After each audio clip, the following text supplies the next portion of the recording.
Welcome to Java Forum. Now I am going to show you how to fix ORA-04006 error in Oracle database 12c. So I have logged into the SQL Plus editor as a common user called c#scott. Make sure that you have enough permission to execute all the SQL queries. Okay, now what I am going to do, I am going to create one sequence with min value and max value. Let us see what's going to happen.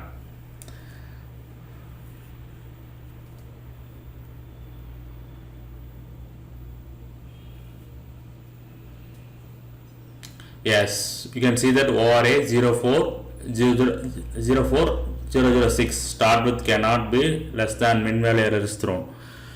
So what is the problem here is, see here the start with is less than the min value. Okay, it must be equal to min value or should be greater than min value. So now you can see that sequence is got created successfully, and this is the fix for ORA-04006 start with cannot be less than min value.